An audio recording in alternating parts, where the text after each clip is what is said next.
Welcome. My name is Brad Siff. I'm the founder and president of BioWave. I'd like to welcome you all to our 13th webinar. This webinar is on our BioWave Plus digital experience platform. I would like to introduce our guest lecturer, Kirk Brote. Kirk is in charge of Kinetic Digital Health Experiences. He has more than 20 years of experience across the healthcare spectrum, from medical device design to drug discovery. He has a specific focus on user-centered design and digital health. So I'm very happy to introduce Kirk. Before I hand it over, I just want to remind you that at the end of the session, there will be a live Q&A. There's an icon at the bottom of your screen. You can submit questions, and we will be happy to answer any questions at the end of this webinar presentation. So with that, I'd like to introduce Kirk. All right, thanks, Brad. I appreciate the introduction. Without further ado or dragging this out, I'll go ahead and share my screen, and we'll start with the presentation. And as Brad mentioned, we are here to talk about the BioWave Plus digital experience platform. We speak about it as a platform because it is bigger than just a single application. And even in the course of today's webinar, we really will only be looking at about 2/3 of what goes on with this. There's a piece that we'll reference and we'll kind of introduce, but we won't really talk about because it's not the focus of what we're here to talk about today. So as mentioned, my name is Kirk Brote. I've been designing things for a long time with a specific focus really in the healthcare spectrum. As Brad mentioned, I speak about design as well in terms of healthcare specifically and especially in conferences around the world. But enough about me. What we're really here to talk about today is the new BioWave Plus application. And really, if you're familiar with the first version of the BioWave application, it allowed you sort of that initial foray into controlling the device with the phone. And you could connect to a device, you could turn it up and turn it down. We've really added a lot more functionality focused around really usage patterns and what we learned from speaking with users. So again, really the design of the application is to help patients use the device correctly to get the benefits that they should, stay on track with their treatments and ahead of pain. When we talk about this as a platform and more than one experience, there's a few that we can talk about right off the bat. One is the experience of a guest user. So you could imagine, kind of classically a user who says, well, I don't want to create an account. I just don't want to take the time. I just want to use the device. I want to put the pads on my knee and I want to turn it on. That's what I'm here to do. So I don't care about the other stuff. Well, great. There's an experience for that. Additionally, we see usage experiences and patterns within families where, either someone got this as a prescription device or ordered it through a retail location like Amazon. And the person that was 4 starts getting great results. They talk about it with their family. Next thing you know, someone else wants to use it. Well, we want to make sure we can differentiate between the alerts we want to send you because of your therapy and the reminders versus the guest user. And additionally, there's a third experience around the physician athletic trainer that really allows the creation of custom therapies that are then sent to that patient athlete. As we said earlier, the focus of this today is in that patient athlete, the end user, the person using the BioWave device. That's who we're here to talk about today. And when Brad mentioned that, I do user-centered design and research, and really a long time ago, I was in a lot of meetings listening to a lot of very smart people talk about what the right way to approach a solution to a problem was. And what I noticed was they never actually went out and just asked the people who did the thing, who used the tool, and said, well, can you tell me what would be useful for you? What would be helpful? Why would you use something like this? And so we went out and talked to 51 individuals over the course of 37 hours and tested 146 individual concepts. And when we say a concept, it could be something as simple as, hey, here are 12 different pieces of information. how would you split those up? Would you put them in, what buckets would you put them in, and what labels would you give those groups of things? So it could be something esoteric like that, or it could be something really concrete like, hey, if you're using the device, where do you want the buttons to make the increment go up and down? Should those be at the top of the window where you really can see them and they register early, or should they be down at the bottom of the window next to where your thumb actually is when you're using a phone device? So when we say that these experiences were designed based on user-centered design research, we spent a lot of time, 37 hours, going out and talking to people who had a variety of different types of pain management tools, whether it was a BioWave device, a TENS device, or some other type of device or pain management, and just talk to them about how they manage their pain. Not in relation to an application, but like what things made managing their pain easier and made them more effective at doing it. And so that allowed us to create some research findings around patients, because it turned out whether they were a patient who got the device commercially or from a prescription, or they were an athlete who got it as part of an athletic program, amateur or professional, they all had kind of the same concerns. And those were, I need you to make it easy to understand how to use the device correctly and when to use the device to get the benefit I should get from it. So when you think about make it easy to understand how to use the device, well, geez, if you got it by prescription, then you were in a clinic or a training room with someone, and they put the pads in place and told you how to use it. You went through using it for 30 minutes, and then you were done, you left, and they said, boy, I hope you remember how to do this when you get home. And one of the challenges is people don't always remember how to use it exactly the way that the clinician used it. So we've created a mechanism that lets you record that session and send it to the user so they can just play it back over and over as a therapy. Another question people had is, well, geez, I used it once, but it didn't really work for me in the 30 minutes, so I put it in a drawer and I didn't use it again. Well, the reality is every human being is different. And so you will respond differently to treatment. Some people feel relief midway through their first treatment. Other people find it midway through day 2.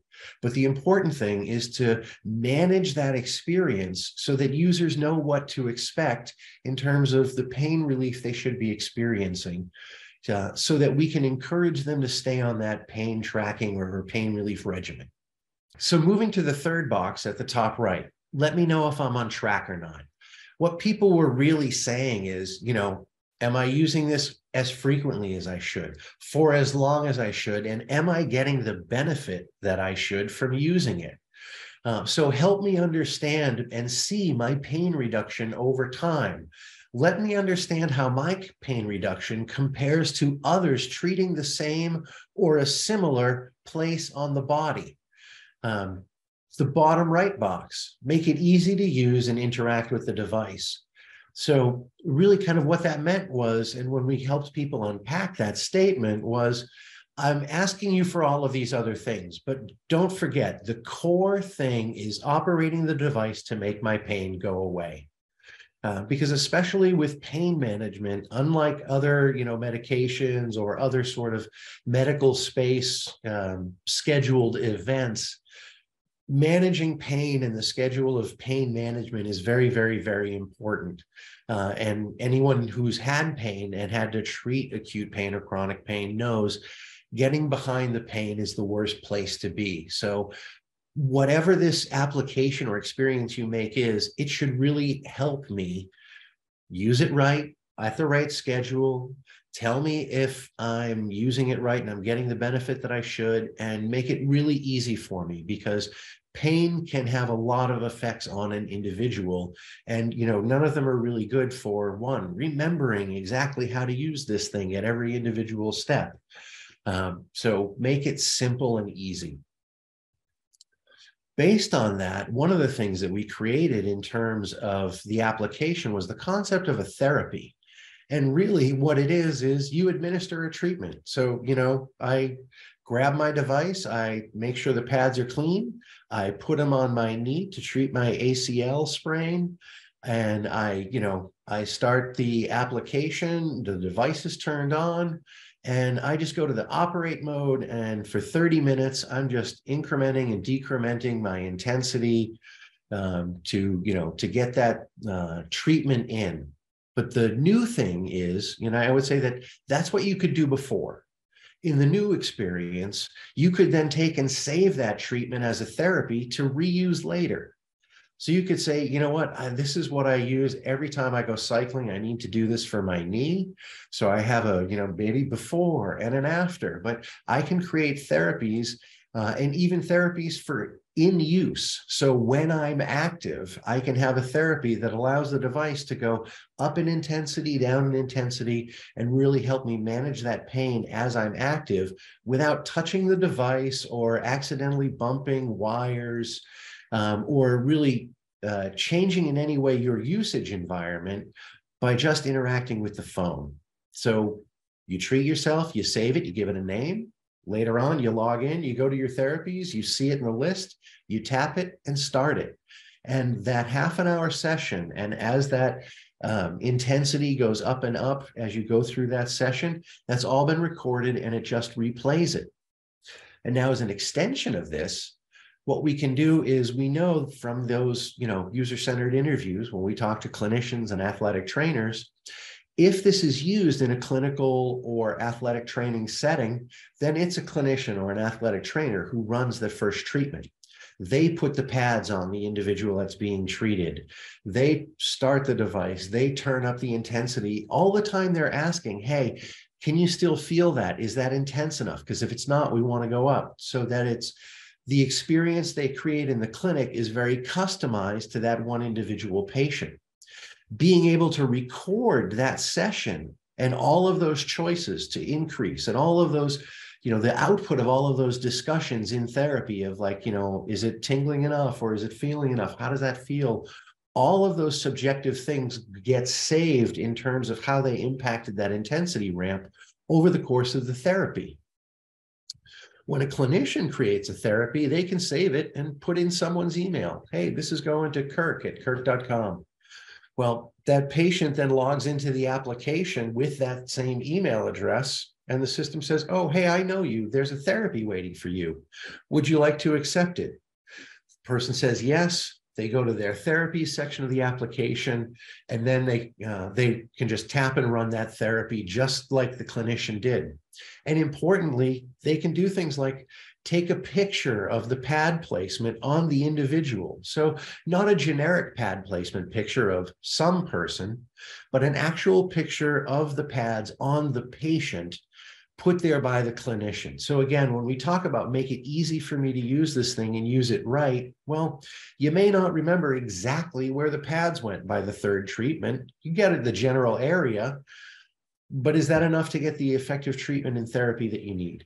So again, the final step of that physician sort of athletic trainer created therapy is that the clinician then can view compliance and see, are they using it for the right amount of time? Are they getting benefit? So it kind of closes the loop on that experience. To dig the next level deeper into that patient athletic experience or athlete experience, we can see that the app really just opens up functions on the device that don't exist, or on the phone or tablet, that don't exist on the BioWave device itself. So we can create a custom and personalized homepage, whether you have a therapy or not, and we can help you manage that experience. We can have a section where we have therapy, whether they're created by you or by a physician, clinician, athletic trainer. We can take advantage of treatment reminders, application alerts, notification. Hey, it's time for your next treatment, because we know it is, because we know you and we know the therapy you're supposed to be sticking with based on whether you're treating chronic pain or acute pain or postoperative pain. And then lastly, we can weave in reports that say, as you use this device over time, are you getting that benefit? How is your pain going down in relation to the sessions and time you're spending with this device? Additionally, we have the ability to show how that experience compares to others, and we'll see more about that when we look at the reports page. But starting kind of at the deepest level, this home page, Well, it's personalized. It walks you through what to expect. It talks about your daily planning, because if you know that you have 3 30-minute treatments 2 to 3 hours apart, you can start thinking about when to start those and how they fit in your day, which is actually, based on what users told us, a really important element. Users also said things like, make just starting a treatment really easy. So there's a big blue button right at the top of the page, start my first treatment. And there's some other things that frame the experience all the way down to our navigation, but it's really designed to help that user frame up the experience to keep them engaged and going and tell them what to expect. If we look at the therapies page specifically, you'll notice a big button at the top, add a therapy. So you can do it, put the details in, and then run your treatment and save it and, do it that way. You could actually go to the operate, run a treatment and save it then. It's very, very flexible that way. Therapies can be provided by clinicians, or they can be custom and provided by a user.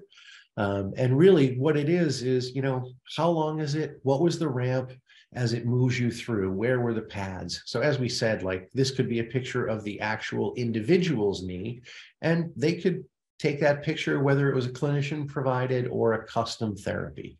So either way, they can customize the values, because especially when you think about it in terms of like an athletic program, like this is college athletics, let's say, for an example, I have a 280-pound offensive lineman from the football team, and I have a 96-pound female gymnast on the women's gymnastics team. They both have an ankle problem.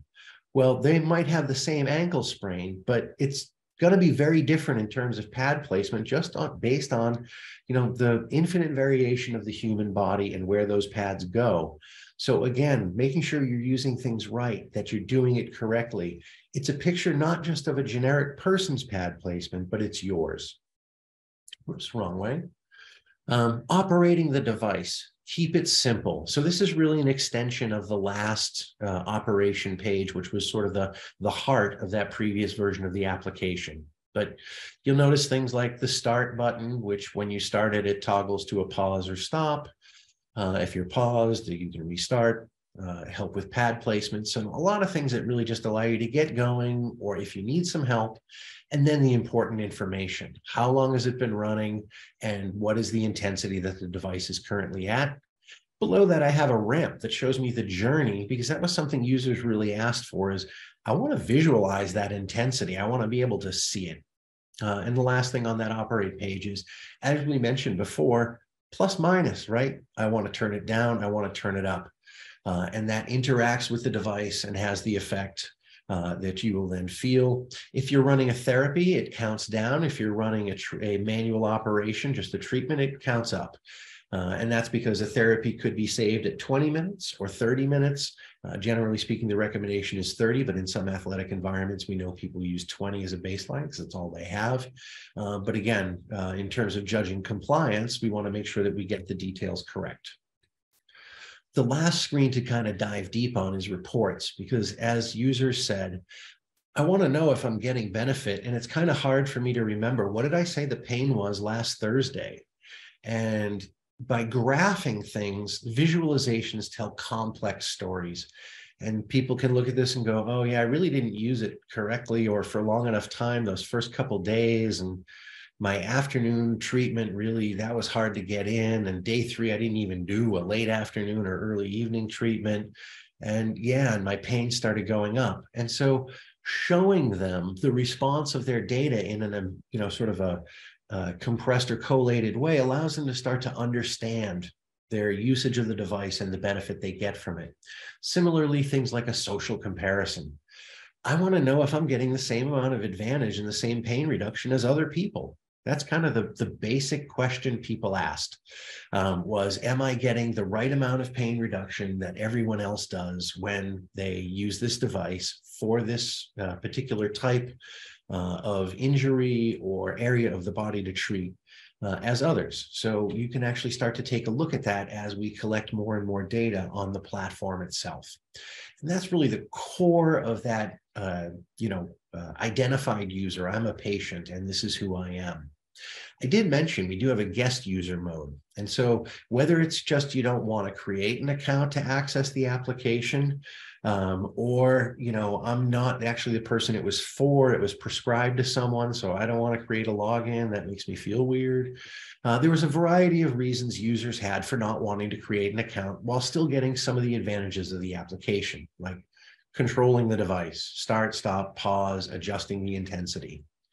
Additionally, they have access to alerts and reminders. So if you accessed it in anonymous mode and you finish a session, it's going to ask you if you want a reminder for the next one. We provide access to important information on device usage, like contraindication, pad placement guides, etc. But what you lose are access to advanced functionalities like therapies or usage reports, because if we don't know who you are, we can't just say, hey, this data that we found on the phone is yours. If you're logged in, we collect data to show you your usage statistics and information to help you make informed decisions and understand things. But if you don't log in, we don't really know who you are. So similarly, a therapy. Well, you can't really save it unless we know who it's for, because therapies are specific to an individual. So again, it's designed for users who don't want to create an account, or for users other than the intended user within a household or team or other environment. And kind of really looking to sum up the BioWave Plus application and experience platform, it's designed to help patients stay on track with treatments, stay ahead of their pain. The core features of the application really do make a difference in how you use and experience and benefit from the BioWave device. Alerts and notifications help you stay on track with scheduling and actually having those treatments, because like anything that's a prescription or that you're using for something like pain relief, it matters when you use it and how you use it. So scheduling treatments, alerts and notification, that concept of hands-free use and control of the BioWave device, all of those are really key to ensuring that it's easy to use. It answers those questions that users had. Personalized therapy created by physicians or athletic trainers, or custom therapies created by you. And again, going to that hands-free use. I want to use it while I'm walking. I want to use it while I'm doing something, but I don't want to have to touch the device. Great. Save that therapy the one time and then reuse it every time you do that activity. All right. And so really that is the core of the BioWave Plus application experience platform. Now that's the end of the presentation, and we're going to go ahead and move on to the question and answer portion. Kirk, thank you very much for that great presentation. In addition to Kirk and myself, we have a third member of the team, Stu Hausberg, who is our Chief Digital Health Officer. He is here as well also to answer any questions. So I'm going to tee this up. The first question is, how did you determine what the app should do? Yeah, I'll go ahead and take that one. Great question. And, it really did come out of just conversations with real people about how they manage their pain, what was important to them, what did they care about. And once we had collected that information, it was a lot easier to say, okay, we can connect to a device, make it go up and down, but what are the things that would fit around that? And so the notion of therapies and things like that came out of those conversations when people said, well, it's a little overwhelming, that first therapy session. There's a lot of things to think about and remember. So when I get home, I don't know if I'm doing it right. Okay, so you need help. What help would be useful? Well, do I have the pads in the right place? Is the intensity at the right level? Those were just such common things we really solutioned around. Okay, if that's where the pain of using this is, we can fix that, because we can have that intensity predefined. We can have pictures taken on your leg or your ankle or your shoulder. So really a lot of those features, or all of the features, came out of those conversations around, boy, what would make it easier for me to manage my pain? Well, man, if I had reminders to not fall behind or not miss a treatment window, it turns out that's really important. And so all of those things were factored into the sort of the features of the application. Thanks, Kirk. Next question. How do I get a therapy from my clinician or from the athletic trainer? Yeah, so one of the nice things that we did when we put this together was we really thought about what's the lightest possible footprint to connect people. And we said, well, everybody logs in with an email. And if you have a clinician account, which is a special type of account within the system, if you log in and you run a treatment, when you save it, you have an extra field and it's an email address for the patient. And so all the trainer has to do or the clinician has to do is run the therapy in the office like they normally would with all those same questions. Hey, can you still feel it? Should we turn it up? Do you need to turn it down? How comfortable are you? All of that custom stuff just gets saved and then associated with the email address. So as the user, I just log into the app with that same email address that I gave the office, and I get presented with, hey, you know, there's a match. We know who you are, and there's a therapy waiting for you because a doctor sent it. So as long as you have the app and log in, anytime a clinician sends you a new therapy, it'll show up. Great, thank you. Sounds easy enough. Next question is, how do I see my progress? Yeah, so man, what a very common question and concern from users was, you know, the first part of the question really is, am I doing this right? And sort of the flip side of that coin was, am I getting the benefit I should be? And when we really asked people to explain what that meant to them, it was, well, is my pain going down? You know, as I use this device, am I experiencing, you know, subjectively less pain than I was before I was using it or when I first started? Additionally, most people had another question, and that was, how am I doing compared to other people? Are other people getting more benefit than me? Are they getting less benefit than me? Am I ahead? And it's really just sort of a human nature kind of thing to question how you compare to others. But when we looked at that, we said, okay, well, if we ask you what your pain is before and after each session, we can just show you graphed over time the impact of the device and your sessions, how many you had, how long they were, and really visualize for you, look, your pain is going down. And look, it's going down faster than other people's pain. Hey, that's great news. Or it's not going down as fast as other people's pain. So maybe that's something you should think about and make sure you're using the device right. And again, that's where some of those reports come in to be able to say, well, yeah, your pain didn't go down that much, but if you look at the previous 2 days, you actually weren't in compliance with the therapy. You used it twice on one day, you used it once on the next day. That's, you know, that's not what you were prescribed as the regimen. Thanks, Kirk.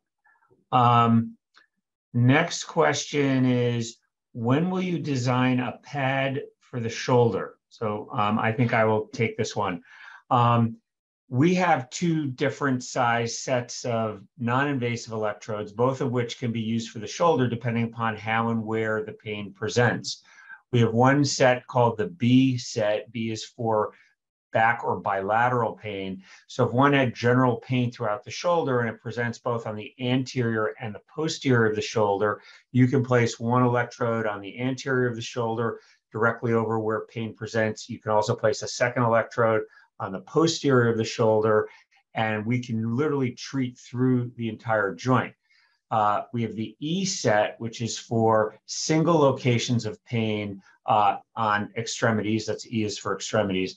And it's a small round electrode paired with a larger rectangular dispersive pad. So in the shoulder, if someone has, for example, an AC sprain and it's right at the AC joint, and that's where the pain presents, you would take the small little electrode, place it directly over that single location of pain, and then take the 2-inch by 4-inch dispersive pad and place it over a bony prominence, because that's a really comfortable place to receive stimulation. And in this case, around the shoulder, we would place that electrode along the spine of scapula, because it's a super comfortable place to take stimulation. It's not going to distract the patient by what they feel under the small electrode over the pain site. In this case, the example is an AC sprain. It could also be if someone had biceps tendonitis and that was the single location of pain. Now, I think someone asking that question, maybe they're referring to our BioWraps, which are wearable compression electrode garments, and we don't have a shoulder BioWrap yet. That's kind of in the works. That may be a year out before it comes to market, but we are working on that so we can have something that encompasses the whole shoulder with our built-in silver fabric electrodes and applies compression to the whole shoulder. Okay, I'm just seeing a note here in the Q&A, rotator cuff BioWrap with ice therapy. So when you use a BioWrap, because you've got a neoprene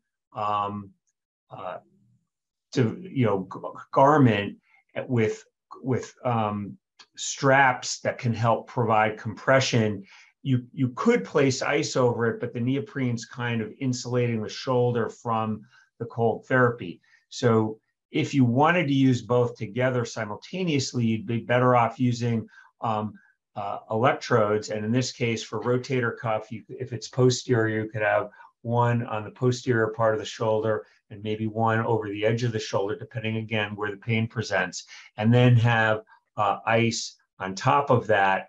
But with a BioWrap, it might be difficult to do simultaneously. You could certainly do before the BioWrap and BioWave treatment, or after the BioWrap and BioWave treatment. It can work either way. So I hope that helps answer that question. The next question is there an option for both Apple iPhones and Android phones, and how do I get the app?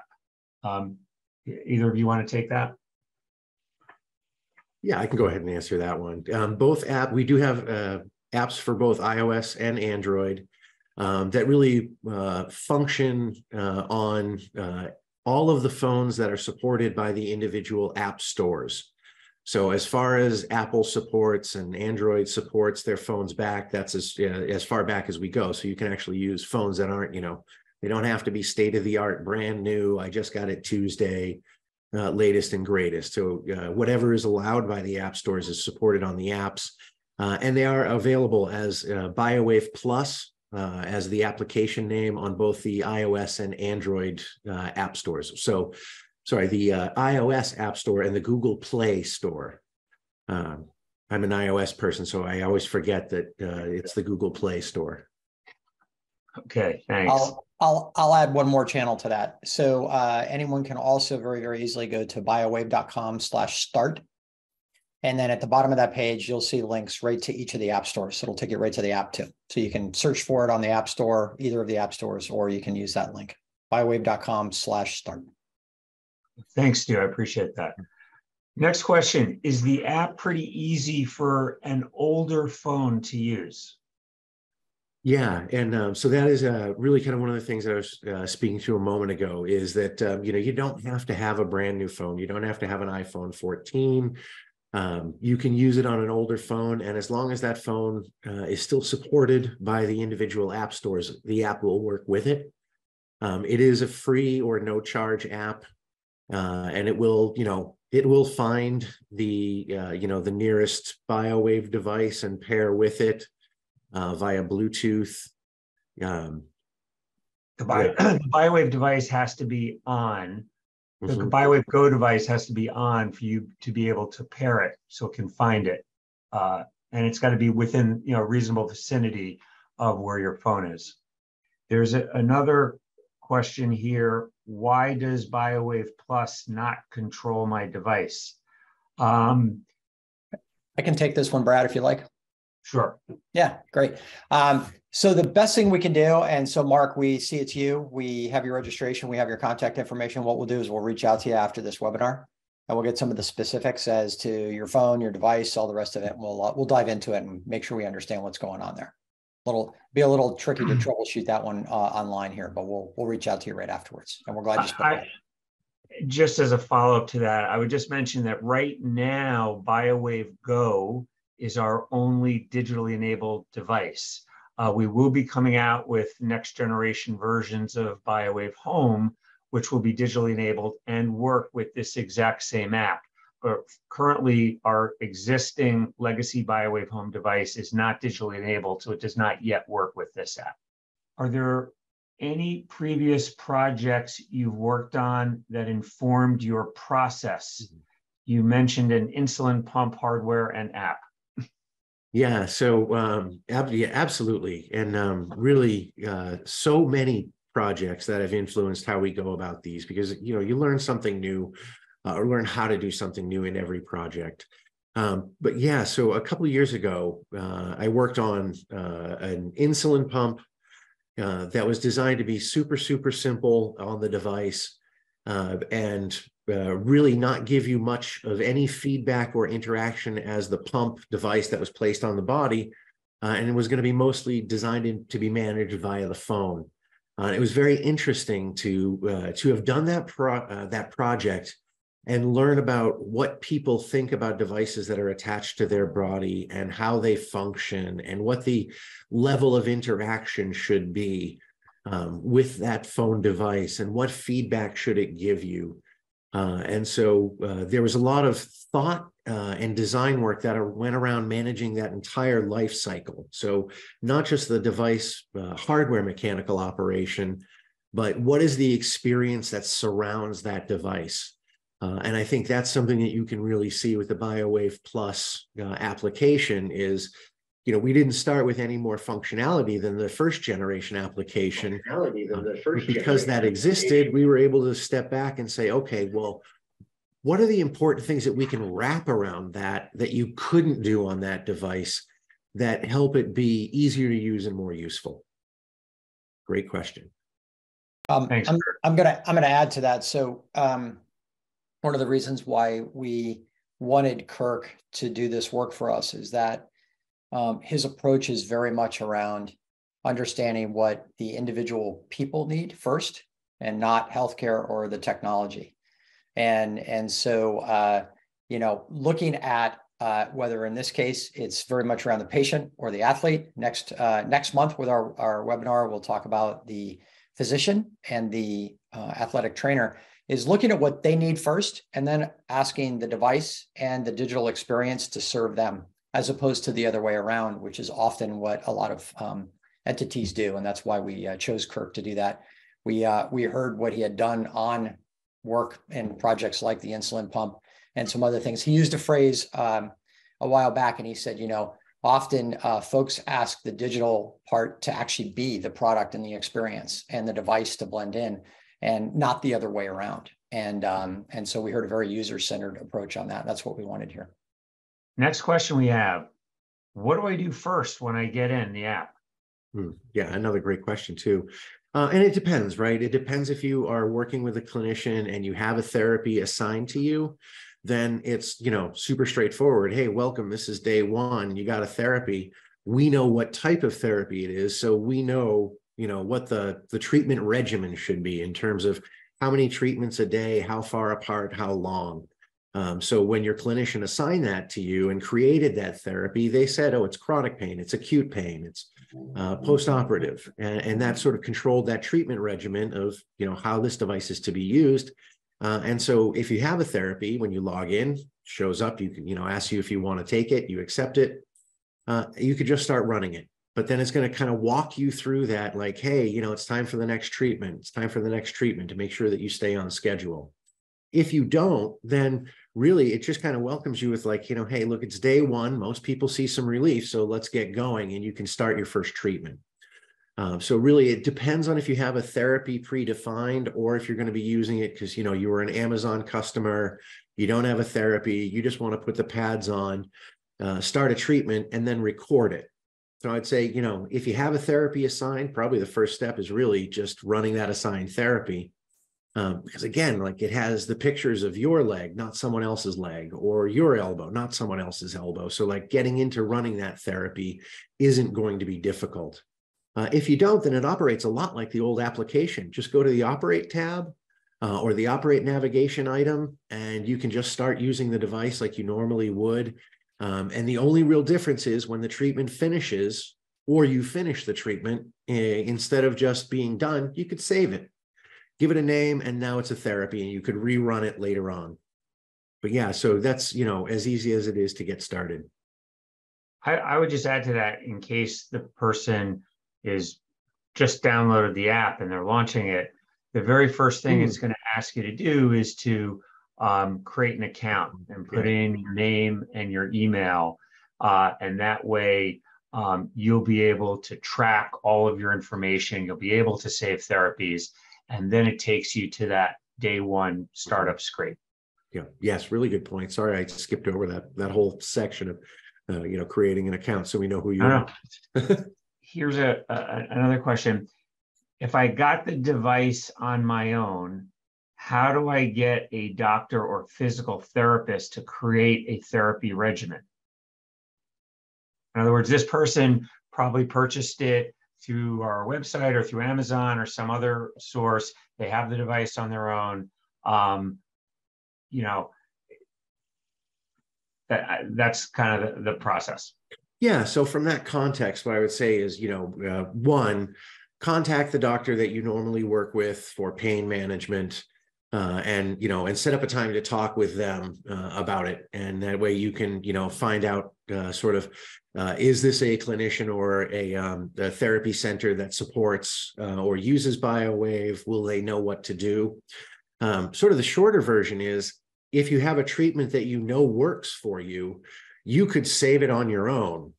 And so you could run that treatment, just on your own without the doctor or clinician creating it, and you still have the ability to save it and run it again in that sort of hands-free mode. Otherwise, you would have to find a physical therapist or a clinician that's experienced with BioWave to be able to walk you through that process. Did I miss anything significant there from the medical side or anything? No, I would two more methods. I'm gonna add two more methods that this can be accomplished too. One is, because we made this very, very flexible and fluid and available. You can take your device and your phone in with and in front of your doctor, and they can create it on your phone for you real time and save that therapy. So that way, if you're more comfortable having them put it in just the way they want it, and you don't feel, you don't want to be responsible for or have to take the time to put in the details yourself, they can do it right there on your phone real time. The other way is they can go to biowave.com/start, and they can actually set up online. They don't have to download the app or anything. They can set up an account for themselves and create a therapy in there for you, and then send it over to whatever login email you're using as well. So, and it's very simple. So it's actually 4 different ways for them to do this for you. Sorry. Yeah, no, that's all right. My point was, if you've bought the device on your own, and like Kirk said, if you run a treatment and you like the way it feels and you find it's beneficial for you, save that therapy. And the next time you go to treat whatever part of your body that you're trying to treat, then run that same therapy, and it's going to ramp the exact same way that you used it before. And so, but even when you're running that therapy the next time, if you feel, oh, you know what, I feel like I can take a little bit more intensity, then you can adjust it on in real time and hit the plus button a couple of times on the device or on the app itself to increase the intensity at a given point in time in that therapy. So that's the simplest way to do it if you already have a treatment regimen that you use that you're comfortable with and that you feel is working for you. It's interesting. There's another person who's watching who said, this is from his personal experience, learning the intensity levels that best work for you or a specific injury area is important. Too little is not enough. It's not necessarily going to provide the efficacy you need. Too much, he says, will make you run from it. Too much, you'll know if you're turning up the intensity too high. You want it to be strong but comfortable. That's what's really important. The number on the device is not important.